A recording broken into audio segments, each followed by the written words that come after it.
함께 공개와 찬양으로 2025년 2월 22일 성령 강림호 제2주 온유교회 주일 예배를 시작하시겠습니다.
내 안에 부어주소서 찬양하시겠습니다.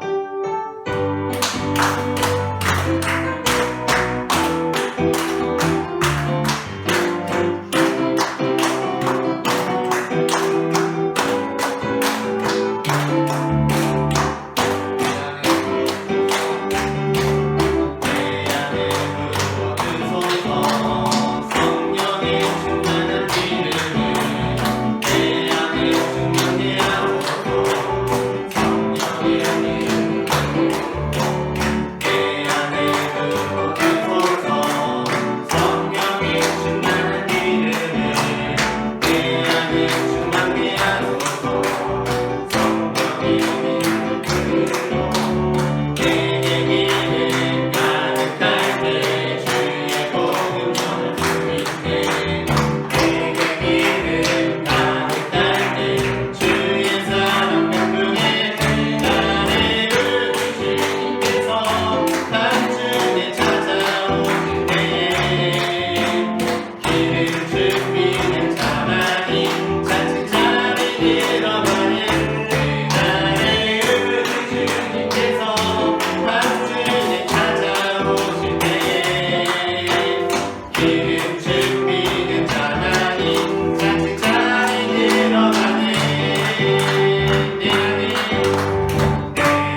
시내산에서 오시고 세일산에서 일어나시고 바란산에서 비추시고 1만 성도 가운데 강림하셨고 그의 오른손에는 그들을 위해 번쩍이는 불이 있도다. 여호와께서 백성을 사랑하시나니 모든 성도가 그의 수중에 있으며 주의 발 아래에서 앉아서 주의 말씀을 받는도다. 아멘. 어제나 오늘이나 영원토록 변함이 없으신 하나님 아버지, 한 주간 세상에서 사는 동안에는 세심한 손길로 지도하시며 우리의 발이 실족하지 않도록 인도하셨다가 오늘 거룩한 주일에는 하나님의 은혜를 기억하며 기쁨으로 예배드리게 하시니 감사합니다. 예배하는 이 시간 세상의 모든 걱정과 근심을 내려놓게 하시고 오직 하나님만을 신뢰하며 세임을 얻게 하여 주옵소서. 예배의 주관자가 되시는 예수 그리스도의 이름으로 기원하옵나이다. 아멘.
자비와 긍휼과 사랑이 많으신 하나님, 광야 같은 인생길을 걸어갈 때 하나님께서는 낮에는 구름 기둥, 밤에는 불기둥으로 저희 걸음을 인도하여 주셨습니다.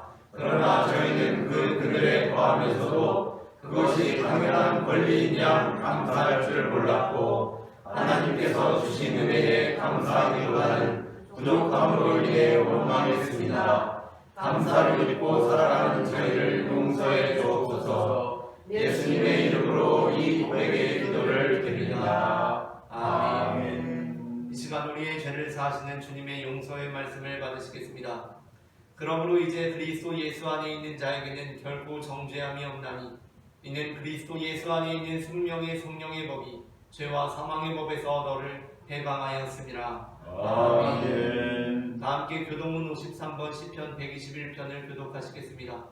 내가 산을 향하여 눈을 들리라. 나의 도움이 어디서 올까? 나의 도움은 천지를 지으신 여호와에게서라. 여호와께서 너를 실족하지 아니하게 하시며 너를 지키시는 이가 졸지 아니하시리로다. 이스라엘을 지키시는 이는 졸지도 아니하시고 주무시지도 아니하시리로다. 여호와는 너를 지키시는 이시라. 여호와께서 내 오른쪽에서 내 그늘이 하시나니 나의 내가 너를 상하게 하지 아니하며 명예하여도 너를 해치지 아니하리로다. 여호와께서 너를 지켜 모든 환난을 면하게 하시며 또 내 영혼을 지키시리로다. 여호와께서 너의 출입을 지금부터 영원까지 지키시리로다. 아멘. 다 함께 사도신경으로 우리의 신앙을 고백하시겠습니다. 전능하사 천지를 만드신 하나님 아버지를 내가 믿사오며 그 아들 우리 주 예수 그리스도를 믿사오니 이는 성령으로 잉태하사 동정녀 마리아에게 나시고 본디오 빌라도에게 고난을 받으사 십자가에 못 박혀 죽으시고 장사한 지 사흘 만에 죽은 자 가운데서 다시 살아나시며 하늘에 오르사 전능하신 하나님 우편에 앉아 계시다가 저리로서 산 자와 죽은 자를 심판하러 오시리라. 성령을 믿사오며 거룩한 공예와 성도가 서로 교통하는 것과 죄를 사하여 주시는 것과 몸이 다시 사는 것과 영원히 사는 것을 믿사옵나이다. 아멘.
할렐루야. 천지를 만드신 하나님을 찬양합니다. 아멘. 또한 인간을 창조하시며 남자와 여자를 창조하시고 결혼의 축복을 주시며 자녀의 축복을 주시는 하나님을 찬양합니다. 아멘. 또한 이렇게 천지를 창조하시되 봄, 여름, 가을, 겨울 낮과 밤春분, 하지, 추분, 동지 모든 절기를 만들어 주셔서 때를 따라 하나님께서 주시는 열매로 아름다운 인생을 살 수 있도록 여호와의 이래로 복 내려 주시는 하나님을 찬양합니다. 아멘. 거룩하신 주여, 이 시간 우리가 이렇게 예배할 수 있도록 은혜를 주시는 주님께 찬송과 감사를 올려드립니다.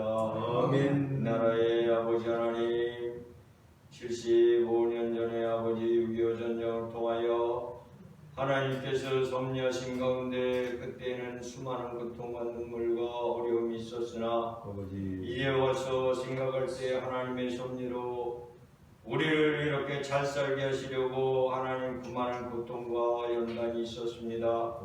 이제 하나님 주님을 떠나는 우리를 범하지 않게 하시고 하나님으로 기쁨을 삼고 하나님을 자랑으로 삼는 나와 가족과 이 나라와 이 민족이 되도록 주님 도와주시고 인도하여 주시옵소서. 아멘. 하나님 역사하여 주시고 인도하여 주시사 세계 방방곡곡에서 전쟁의 소식이 들려옵니다. 하나님 역사하여 주셔서 한 생명이 천하보다도 귀하다고 하신 하나님의 말씀, 거룩한 생명을 존중히 여기며 하나님께서 주신 생명으로 거룩한 삶을 살 수 있도록 인간을 살펴보시는 주님을 바라보는 귀하고 아름다운 아버지의 인생들에게 아버지 하나님 고난이 있을 수 있으나 하나님으로 말미암아 기쁨을 삼게 하시고 전쟁터에서 아버지 하나님 하나님으로 말미암아 평화가 오고 하나님께 돌아오는 역사 일어나도록 주님 인도하여 주시고 은혜 내려 주시옵소서. 세계 방방곡곡이 아버지 하나님과 하나님 아닌 것과 싸우고 있습니다. 아버지 하나님을 모방하는 것과 하나님이 진실하신 하나님인 것이 싸우고 있습니다. 아버지 역사하여 주셔서 이단 사탄 마귀 우상이 주님 예수의 이름으로 소멸되게 하시고 거룩하신 하나님 나라 거룩한 교회가 성장 부흥할 수 있도록 아버지 도와주시고 아버지 인도하여 주시옵소서. 아버지 하나님의 수많이 나가 있는 이스라엘 나가 있는 아버지 600여 명의 아버지 하나님 많은 한국인들이 아버지 안전히 돌아올 수 있도록 인도하여 주시고 이란에 있는 한국인들도 안전하게 주님 돌아올 수 있도록 아버지 도와주시고 아버지 인도하여 주시옵소서. 한 생명을 천하보다 귀하게 여기시는 주님으로 말미암아 예수께 돌아오는 역사 일어나도록 주님 도와주시고 주님 인도하여 주시옵소서. 한국교회 아버지 하나님이여 좋은 소식 들리게 하시고 마귀사탄 우상이단이 들끓고 있는데 아버지 하나님의 악법들이 통과되지 않도록 교회가 교회다운 역할을 할 수 있는 법이 통과되게 하시고 자유롭게 전도의 말씀을 익힐 수 있는 아버지의 이 자유가 유지되도록 하나님 도와주시고 하나님 역사해 주시고 하나님 인도하여 주시옵소서. 아브라함의 하나님, 이삭의 하나님, 야곱의 하나님, 대를리오 예수의 이름으로 예수님을 믿으며 증거하며 사는 역사로 말미암아 만배로 복을 받는 아브라함의 복이 이 나라 이 민족에 임하도록 아버지 도와주시고 아버지 인도하여 주시고 은혜 내려 주시옵소서. 주님 거룩한 우리 온유회를 인도하여 주시고 인도하여 주셔서 목사님 말씀을 통하여 주여 귀하고 아름다운 생명의 말씀을 들을 때에 아버지 하나님 우리의 귀가 열리게 하시고 마음이 열리게 하시고 듣는 이가 열리게 하여 주셔서 거룩한 주님의 말씀으로 말미암아 기쁨을 삼게 하시고 거룩한 주님의 말씀으로 말미암아 항상 감사가 넘치도록 우리를 인도하여 주시고 은혜 내려 주시옵소서. 주여 임마누엘이신 하나님 항상 하나님이 나와 함께 계시며 우리와 함께 계신 것을 늘 기억하며 어느 곳에서든지 목소리를 높이지 아니하며 사랑과 은혜로 아버지 하나님 말씀을 아버지 말씀으로 또 대화로 풀어나가는 모든 성도 될 수 있도록 아버지 우리의 마음을 지켜 주시옵소서. 거룩하신 역사로 말미암아 십자가의 사랑을 나타내는 주님의 제자들로 주님 세우셨사오니 십자가의 사랑을 나타내는 온전한 성도 되게 하시고 아버지여 부활 승천하여 천국의 삶을 사는 이 세상에서도 항상 기뻐하며 항상 감사하며 항상 기도하는 모습대로 사는 거룩한 백성이 되도록 아버지 도와주시고 아버지 인도하여 주시옵소서. 시험과 환난을 만날 때에 오직 주님으로 위로를 삼는 우리 모두들로 인도하여 주시옵소서. 예수 그리스도 이름으로 기도드립니다. 아멘.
사랑을 추구하며 신령한 것들을 사모하되 특별히 예언을 하려고 하라. 방언을 말하는 자는 사람에게 하지 아니하고 하나님께 하나니 믿는 다른 자가 없고 영으로 미기를 말하느니라. 그러나 예언하는 자는 사람에게 말하여 덕을 세우며 권면하며 위로하는 것이요.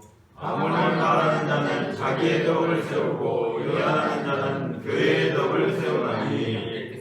나는 너희가 다 방언 말하기를 원하나 특별히 예언하기를 원하노라. 만일 방언을 말하는 자가 공격하여 교회의 덕을 세우지 아니하면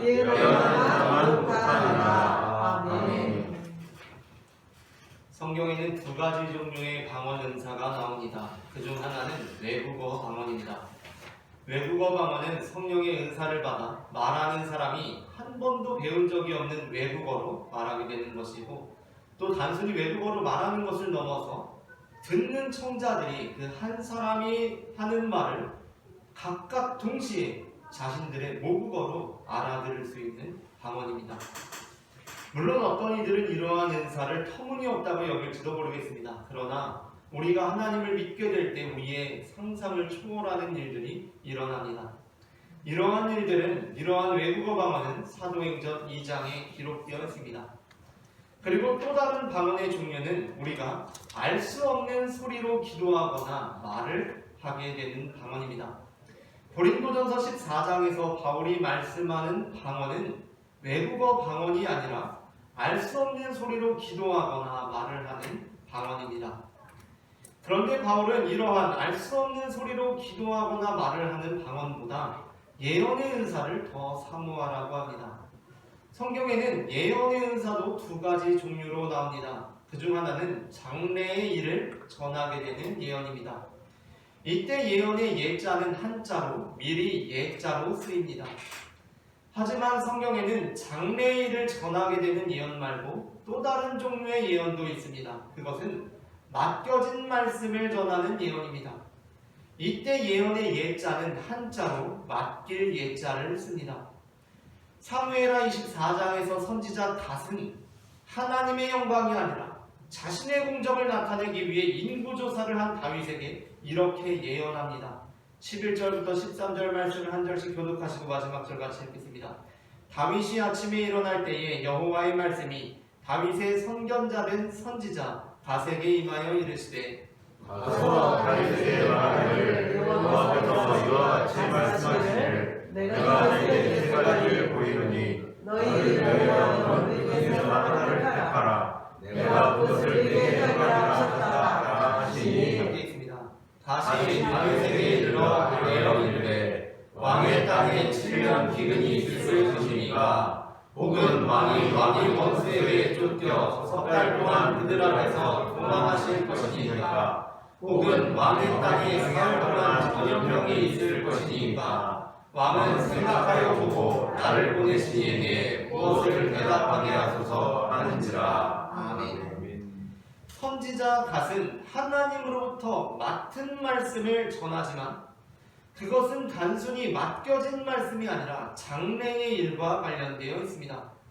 즉 갓은 장래일에 관하여 예언하고 있는 것입니다. 반면 선지자 나단은 밧세바를 범한 다윗을 찾아와 이렇게 예언합니다. 사무엘하 12장 1절부터 7절 말씀도 한 절씩 읽고 마지막 절 같이 읽습니다. 여호와께서 나단을 다윗에게 보내시니 그가 다윗에게 가서 그에게 이르되, 한 성읍에 두 사람이 있는데 한 사람은 부하고 한 사람은 가난하니 그 부한 사람은 양과 소같이 많으나 가난한 사람은 아무것도 없고 자기가 사서 기르는 작은 암양 새끼 한 마리뿐이라. 그 암양 새끼는 그와 그의 자식과 함께 자라며 그가 먹는 것을 먹으며 그의 잔으로 마시며 그의 품에 누움으로 그에게는 딸처럼 되었거늘. 어떤 행인이 그 부자에게 오매 부자가 자기에게 온 행위를 위하여 자기의 양과 소를 아껴 잡지 아니하고 가난한 사람의 양 새끼를 가져다가 자기에게 온 사람을 위하여 잡았나니. 다윗이 그 사람으로 말미암아 노하여 나단에게 이르되, 여호와의 살아계심을 두고 맹세하노니 이 일을 행한 그 사람은 마땅히 죽을 자라. 그가 불쌍히 여기지 아니하고 그런 일을 행하였으니 그 양 새끼를 네 배나 갚아줘야 하리라. 나단이 다윗에게 이르되, 당신이 그 사람이라. 아멘. 물론 이후에 나단 역시 다윗에게 장래일에 관하여 예언하기도 합니다. 그러나 다윗 왕을 찾아와서 당신이 그 사람이라 라고 선포한 나단의 예언은 장래일보다 맡겨진 말씀을 하는데 중점이 있습니다. 그래서 선지자 나단은 솔로몬이 태어났을 때에도 맡겨진 말씀으로서 예언을 합니다. 사무엘하 12장 24절부터 25절을 함께 읽겠습니다. 다윗이 그의 아내 밧세바를 위로하고 그에게 들어가 그와 동침하였더니 그가 아들을 낳음에 그의 이름을 솔로몬이라 하니라. 여호와께서 그를 사랑하사 선지자 나단을 보내 그의 이름을 너희들이 하라 하시니 이는 여호와께서 사랑하셨기 때문이니라. 아멘. 여기서 갓과 나단에게 모두 사용된 선지자라는 단어가 바로 예언자를 의미합니다. 그렇다면 고린도전서 14장에서 바울이 알 수 없는 소리로 기도하는 방언보다 더 사모하라고 하는 예언은 어떠한 예언입니까? 여기서 예언은 장래일을 말씀하는 예언이 아닙니다. 고린도전서 14장 3절 말씀을 다 함께 읽겠습니다. 예언하는 자는 사람에게 말하며 덕을 세우며 권면하며 위로하는 것이요. 아멘. 바울은 예언하는 자는 장래일을 예언한다고 하지 않습니다. 예언하는 자는 절망에 빠진 다윗과 밧세바를 찾아가 여호와께서 다윗과 밧세바가 다시 낳은 아들을 사랑하신다고 예언하는, 권면하며 위로하는 사람이라고 합니다.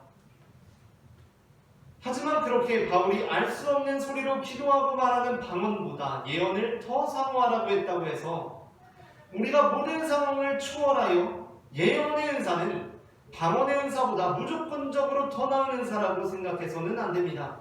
그 이유는 바울이 방언의 은사보다 예언의 은사를 더 사모하라고 한 것은 고린도 교회라는 특수한 상황에 대한 처방이기 때문입니다. 그러므로 우리는 고린도전서 14장을 통해 어떤 은사가 우월하고 어떤 은사가 열등한지가 아니라 교회 안에서 성령의 은사는 어떠한 기준에 의거하여 장려되어야 하는지를 생각해 보아야 합니다.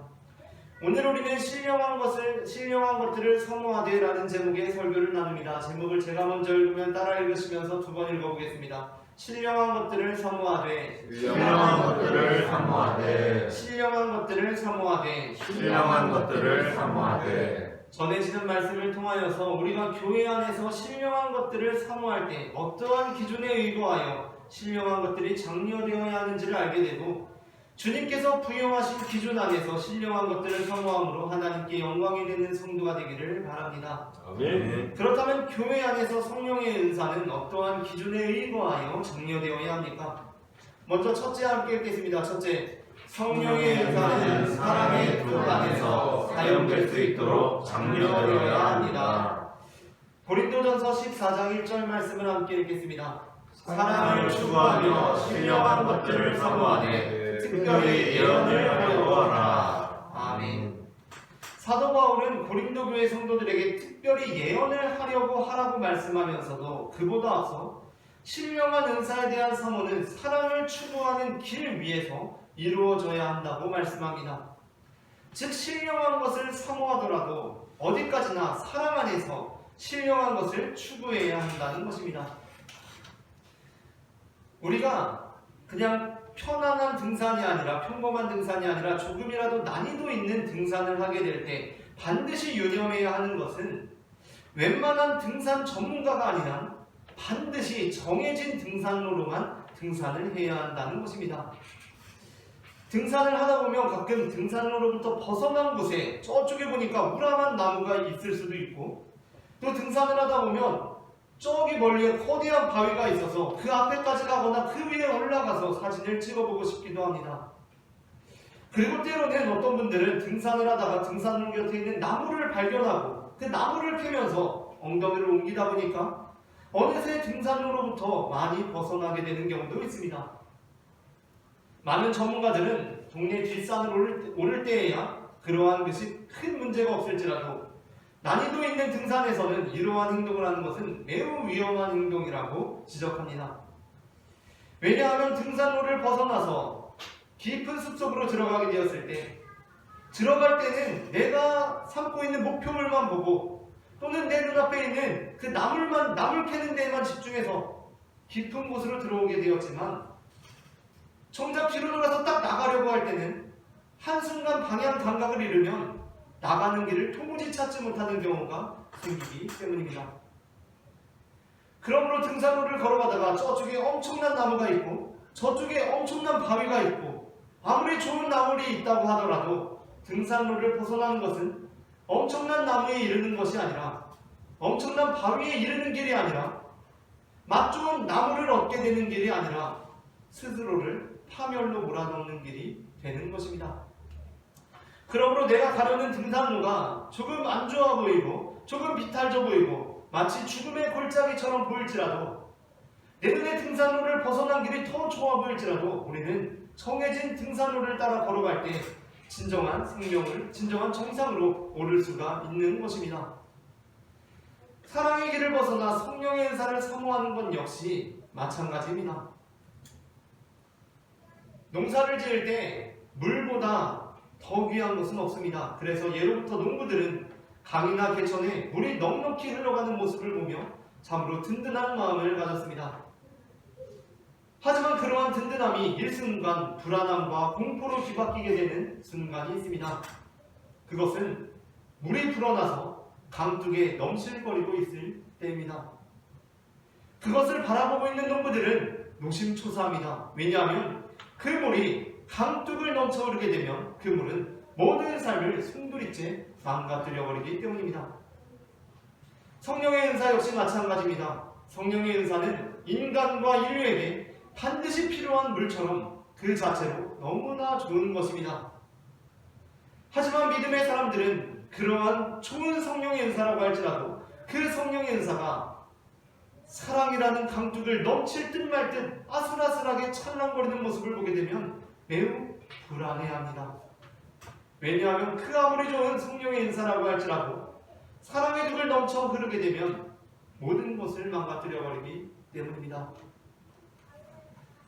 그러므로 그리스도인들을 향한 마귀의 공격은 한편으로는 성령의 은사를 소멸시키는 방식으로 이루어지기도 하지만 또 다른 한편으로는 성령의 은사가 사랑의 둑을 넘쳐 흐르도록 충동질을 하는 것입니다. 예수님을 향한 마귀의 유혹이 바로 그것이었습니다. 암시적이긴 하지만 마가복음 6장에서 마귀는 이 땅에 오신 예수님께서 능력을 행하시지 못하시도록 해서 예수님을 무너뜨리려 하기도 합니다. 마가복음 6장 4절부터 6절까지의 말씀을 한 절씩 교독하시고 마지막 절 함께 읽겠습니다. 예수께서 그들에게 이르시되 선지자가 자기 고향과 자기 친척과 자기 집 외에서는 존경을 받지 못함이 없느니라 하시며 거기서는 만복은 능복을 할 수 없어 다만 소수의 병자에게 안수하여 고치실 뿐이었고 함께 읽습니다. 그들이 믿지 않음을 이상히 여기셨더라. 아멘. 예수님께서는 마귀의 해방으로 그 능력이 나타나지 않는 성령의 은사가 나타나지 않는 어려움을 겪으셨습니다. 그러나 이보다도 예수님을 향한 마귀의 더 대표적인 공격은 예수님께서 지니고 계신 성령의 은사로 하여금 사랑의 둑을 넘쳐 흐르게 하려는 것이었습니다. 마태복음 4장 1절부터 3절까지의 말씀을 한 절씩 읽고 마지막 절 같이 읽겠습니다. 그때 예수께서 성령에게 이끌리어 마귀에게 시험을 받으러 광야로 가사 40일을 밤낮으로 묵시하시되 들으신지라. 함께 읽습니다. 시험하는 자가 예수께 나와서 이르되 내가 만일 하나님의 아들이거든 명하여 이 돌들로 떡덩이가 되게 하라. 아멘. 논이나 밭이 쩍쩍 갈라지는 가뭄도 무섭지만 이 장마철에 어제그제처럼 강둑을 흘러넘쳐 쏟아지는 홍수, 그 강둑이 막 쏟아져 내릴 것처럼 강물이 찰랑찰랑거리는 것, 그것만큼 압도적인 두려움도 없습니다. 고향에서 사람들의 믿지 않음으로 권능을 행하시지 못하는 예수님의 모습도 참 어렵고 힘든 모습이지만 만일 예수님께서 마귀의 유혹에 넘어가서 돌을 떡으로 만들어 드셨다면 그 모습도 참 안타까웠을 것입니다. 그런데 그것을 넘어서 예수님께서 마귀의 유혹에 넘어가셔서 그 자리에 온갖 진수성찬을 차려놓고 그 음식들로 배를 채우고 만족해 하셨다면 그 모습은 우리에게 얼마나 탐욕스러운 모습으로 비춰졌겠습니까? 고린도 교회는 바로 이 지점에서 무너졌습니다. 고린도 교회는 성령의 은사가 없어서 문제가 아니었습니다. 성령의 은사가 너무 많다 못해 사랑의 뚝을 넘쳐 흘러서 모든 것이 망가져버린 교회였습니다. 마귀가 그것을 충동질하면 댐을 세워서라도 그리고 댐을 방류해서라도 그것이 물을 넘치지 못하게 해야 하는데 그것을 조절하지 못하여서 모든 것이 망가져버린 것입니다. 방언을 하는 사람이 없어서 교회가 무너진 것이 아니라 사람들이 방언을 너무 많이 하고 너무 분별력이 없이 하고 사랑의 뜻을 넘어서 하니까 그것이 교회로 하여금 스스로 파멸의 길로 나아가게 했던 것입니다. 다음으로 둘째 함께 읽겠습니다. 둘째, 성령의 은사는 교회의 영이 되는 은사가 사용될 수 있도록 장려되어야 합니다. 고린도전서 14장 4절부터 5절 말씀을 함께 읽겠습니다. 방언을 말하는 자는 자기의 덕을 세우고 예언하는 자는 교회의 덕을 세우나니 나는 너희가 다 방언 말하기를 원하나 특별히 예언하기를 원하노라. 만일 방언을 말하는 자가 통역하여 교회의 덕을 세우지 아니하면 예언하는 자만 못하니라. 아멘. 여기서 우리가 다시 한번 짚고 넘어가야 할 것은 바울이 여기에서 말씀하는 방언은 우리가 알아들을 수 없는 말로 기도하거나 말을 하는 그 방언, 두 가지 종류의 의미 중에 그 방언을 의미합니다.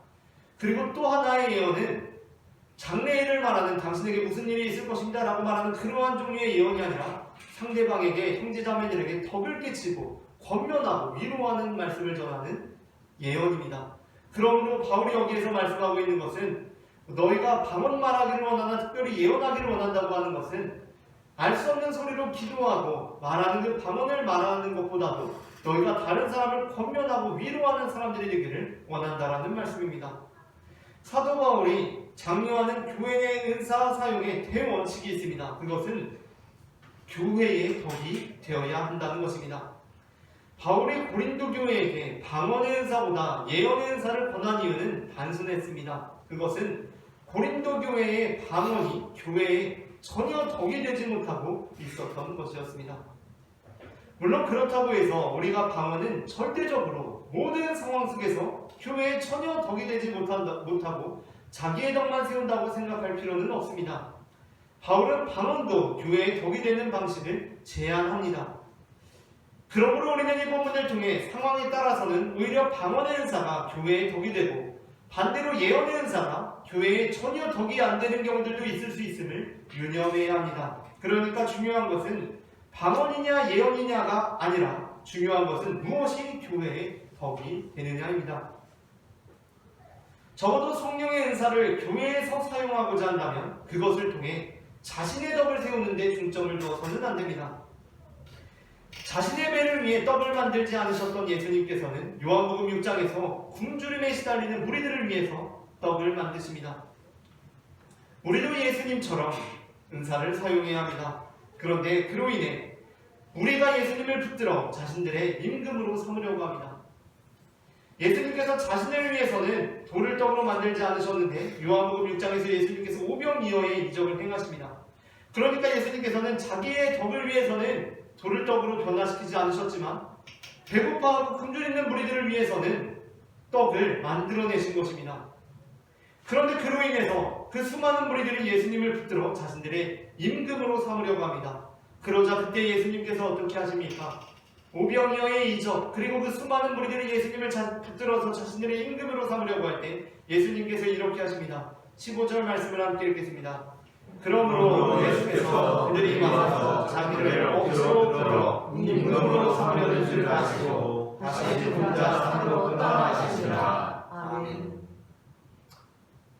스마트폰 중독에 대한 경각심을 깨우는 공익 광고를 본 적이 있습니다. 이렇게 포스터가 그려져 있었는데 그 포스터에 이렇게 문구가 적혀 있었습니다. 잡고 있으니까 잡혀 있습니까? 라고 기록되어 있습니다. 그 문구 뒤로는 어떤 한 사람이 스마트폰을 이렇게 두 손으로 잡고 보고 있습니다. 그런데 그 스마트폰으로부터 희미하게 손이 나와서 이렇게 다시 저를 잡고 있는 그림이 그려져 있었습니다. 그러니까 많은 사람들이 스마트폰을 내가 잡고 있다고 생각하지만 스마트폰에 보이지 않는 손에 붙들려서 오히려 잡혀서 살아간다는 것입니다. 우리가 성령의 은사를 교회의 덕을 위해 사용할 때 우리는 성령 안에서 자유로운 존재가 됩니다. 그러나 우리가 성령의 은사를 내 손에 움켜쥐고 나를 위해 사용하려고 할 때 우리는 성령의 종이 되는 것이 아니라 욕망의 노예가 됩니다. 예수님을 찾아온 그 무리들은 예수님을 따르는 제자가 되려고 하지 않았습니다. 만일 그랬다면 예수님께서는 그들의 선생이 되어주셨을 것입니다. 그것이 아니라 그들은 예수님을 찾아온 이들은 예수님을 붙들어서 임금으로 삼으려고 했습니다. 이것은 우리가 예수님의 백성으로서 예수님을 우리의 왕으로 삼는 고백이 아닙니다. 이들은 예수님을 붙들어서 자신의 임금으로 삼으려고 했습니다. 여기서 예수님을 붙들어 임금으로 삼으려고 했다는 것은 예수님의 백성이 되겠다는 긍정적인 의미가 아닙니다. 그렇게 예수님을 자신들의 자판기로 붙들어두려고 했다는 것입니다. 예수님께서는 그들의 임금이 되는 것이 사실상 욕망의 노예가 되는 것임을 아셨습니다. 그래서 예수님께서는 그들로부터 떠나십니다. 사도행전 8장에 등장하는 마술사 시몬은 오로지 자신의 유익을 위해 성령의 은사를 구했습니다. 18절부터 23절 말씀을 한 절씩 교독하시겠습니다. 시몬이 사도들의 안수로 성령 받는 것을 보고 돈을 들여 이르되 이 돈을 내게 넣어 뭐든지 우리에게 안수하는 사람은 성령을 받게 하여 주소서 하니 베드로가 이르되 네가 하나님의 선물을 돈 주고 살 줄로 생각하였으니 내 은과 함께 내가 망할지어다. 하나님 앞에서 내 마음이 가려지나니 이 외에는 내가 관계도 없고 물게 될 것도 없느니라. 함께 있습니다. 내가 보니 너는 안보게 하였다며 우리의 매임과 걸렸다. 아멘. 자신의 유익에만 매이게 되면 공동체의 유익이 아닌 자신의 유익에만 몰두하여 공동체를 무너뜨리고 결국 자기 자신도 무너지게 되는 것입니다. 마지막으로 셋째 함께 읽겠습니다. 셋째, 성령의 은사는 복음 전파에 득이 되는 은사가 사용될 수 있도록 강력해야 합니다. 고린도전서 14장 22절부터 25절 말씀을 한 절씩 교독하시겠습니다. 그러므로 방언은 믿는 자들을 위하지 아니하고 믿지 않는 자들을 위하는 표적이나 예언은 믿지 아니하는 자들을 위하지 않고 믿는 자들을 위함이니라. 그러므로 온 교회가 함께 모여 다 방언으로 말하면 알지 못하는 자들이나 믿지 아니하는 자들이 들어와서 너희를 미쳤다 하지 아니하겠느냐. 그러나 다 예언을 하면 믿지 아니하는 자들이나 알지 못하는 자들이 들어와서 모든 사람에게 책망을 들으며 모든 사람에게 판단을 받고 그 마음에 숨은 이들이 드러나게 되므로 엎드려 하나님께 경배하며 하나님이 참으로 너희 가운데 계신다 전파하리라. 아멘. 세상 사람들이 교회를 보면서 미쳤다라고 하는 것은 우리에게 큰 문제가 되지는 않습니다. 왜냐하면 우리는 어떠한 면에서 미친 사람들이기 때문입니다. 사도 바울 역시 총독 베스더로부터 네가 미쳤도다 라는 말을 듣기도 했습니다. 사도행전 26장 24절 말씀을 함께 읽습니다. 바울이 이같이 변명하매 베스더가 크게 소리내어 이르되 바울아 너가 미쳤도다 내 많은 하나님이 너를 미치게 한다. 아멘. 우리는 미쳤다는 말을 들을 수도 있습니다. 하지만 우리가 어떻게 미쳐있느냐가 중요합니다. 바울은 적어도 우리가 세상 가운데 나가서 방언을 말함으로 미쳤다는 소리는 듣지 않아야 한다 라고 말씀합니다. 오히려 그보다 우리가 예언함으로 믿지 아니하는 자들로부터 하여금 하나님을 경배하게 되며 하나님이 참으로 너희 가운데 계시다는 고백이 터져나오게 해야 한다는 것입니다. 사도행전 2장에서 예수님의 제자들은 방언으로 기도함으로 세상 사람들로부터 세술에 취하였다라는 조롱을 받았습니다. 그러나 베드로가 열한 사도와 함께 서서 소리를 높여 방언함으로 그 말을 받은 사람들이 세례를 받으며 복음을 받아들이게 됩니다. 사도행전 2장 38절부터 41절 말씀을 한 절씩 교독하겠습니다. 베드로가 이르되 너희가 회개하여 각각 예수 그리스도의 이름으로 세례를 받고 죄사함을 받으라. 그리하면 성령의 선물을 받으리니 이 약속은 너희와 너희 자녀와 모든 먼데 사람 곧 주 우리 하나님이 얼마든지 부르시는 자들에게 부탁하시라고. 또한 여러 말로 확증하며 권하여 이르되 너희가 이 패역한 세대에서 구원을 받으라 하니 이 말을 하는 사람들은 세례를 받으되 이날에 너희 주가 상처나 도하라. 아멘. 세술에 취한 베드로의 설교는 각 지방에서 온 사람들이 모두 각각의 모국어로 알아듣는 놀라운 외국어 방언 설교였습니다. 그러나 그 방언 설교를 통하여 수많은 사람들이 회개하고 주님께 돌아오므로 그것은 놀라운 예언의 설교가 되었습니다. 하나님께서는 방언파와 예언파가 서로 나뉘어 싸우라고 방언도 주시고 예언도 주신 것이 아닙니다. 하나님께서는 우리에게 복음을 전파하라고 방언도 주시고 예언도 주셨습니다. 아멘. 우리가 성령의 은사들을 무열로 갈라 싸우는 것이 아니라 각각의 능력을 인정하고 상호 보완하고 협력하는 공동체가 되기를 소망합니다. 아멘. 말씀을 마칩니다. 교회 안에서 성령의 은사는 사랑의 뜻 안에서 사용될 수 있도록 장려되어야 하고 교회의 덕이 되는 은사가 사용될 수 있도록 장려되어야 하며 복음 전파에 득이 되는 은사가 사용될 수 있도록 장려되어야 합니다. 우리 모두가 성령의 은사를 주님의 뜻에 합당하게 사용하고 세상 사람들로 하여금 주님께 돌아오게 하고 주님께 경배하게 하고 너희가 믿는 그 하나님이 정말로 계시구나 라고 고백할 수 있게 하는 성도가 되기를 소망합니다. 함께 기도하시겠습니다. 사랑의 주님 은혜를 감사합니다. 우리에게 성령의 은사들을 부어주시는 주님, 우리가 그 성령의 은사들을 사용할 때에 사랑의 뜻 안에서 사용할 수 있도록 인도하여 주시옵소서. 아멘. 교회 안에서 사용할 때에는 교회의 덕이 되는 은사들을 사용할 수 있도록 주님 인도하여 주시옵소서. 그리고 세상 가운데 그 성령의 은사들을 사용함으로 복음 전파에 득이 될 수 있도록 주님 우리를 인도하여 주시옵소서. 아멘. 사랑의 주 예수 그리스도의 이름으로 기도합니다. 아멘. 다 함께 그의 비단에 살면 찬송하시면서 봉헌하시겠습니다.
주님께서 우리의 선하신 목자가 되어주심으로 우리가 죽음의 골짜기를 다닐지라도 담대하게 살아가게 하시니 주님 은혜를 감사합니다. 이제 시작되는 한 주간도 주님께서 우리와 함께하여 주신 줄 믿습니다. 그 믿음 붙들고 살아갈 수 있도록 도와주시옵소서. 이 시간 주님 앞에 거룩한 예물 드린 손길들이 있습니다. 예물 드린 손길들마다 기억하여 주시고 이 예물이 쓰이는 곳마다 하나님의 나라가 이루어지게 하시며 드려진 손길들마다 주님의 축복과 은혜를 더하여 주시사 우리의 잔에 차고도 넘치는 주님의 그 축복과 은혜가 우리의 잔을 차고도 넘쳐 우리의 가족들에게, 이웃들에게, 동료들에게, 친구들에게까지 흘러갈 수 있도록 역사하여 주시옵소서. 사랑의 주 예수 그리스도의 이름으로 기도합니다. 아멘. 이 시간에는 우리에게 생명을 주시는 주님의 몸과 피를 받으시겠습니다.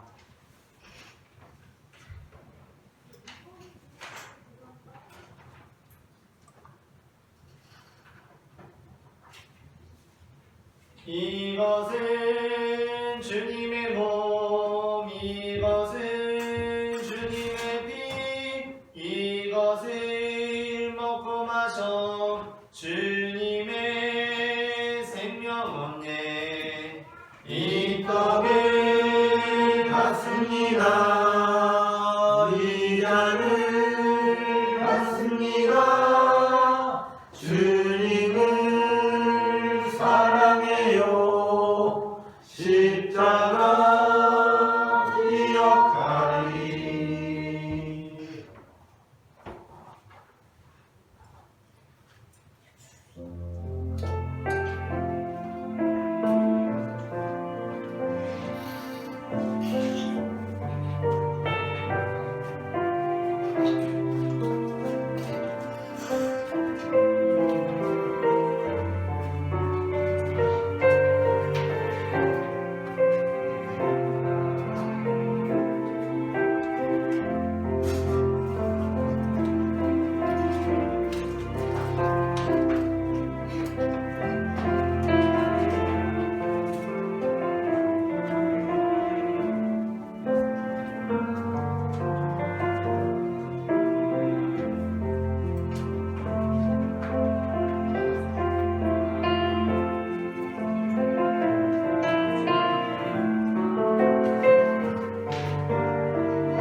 우리에게 생명의 몸과 피를 내어주신 주님께 감사하며 다 함께 기도하시겠습니다. 우리에게 생명을 주시는 하나님 아버지, 이 거룩한 신비에 감사드리오며 성령의 능력 안에서 새 사람이 되어 하늘나라가 이 땅 위에 임할 때까지 그리스도의 증인으로 살게 하여 주옵소서. 우리 주 예수 그리스도의 이름으로 기도합니다. 아멘. 함께 평화의 인사 나누시겠습니다. 주님의 평화가 함께 하시기를 바랍니다.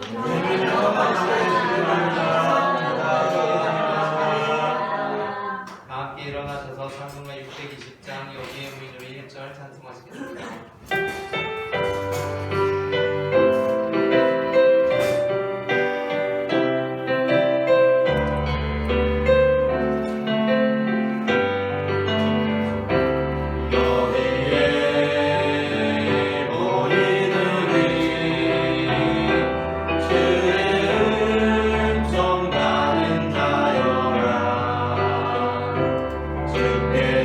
주께서 이 자리에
너희를 제자로 삼아 아버지와 아들과 성령의 이름으로 세례를 베풀고 내가 너희에게 분부한 모든 것을 가르쳐 지키게 하라.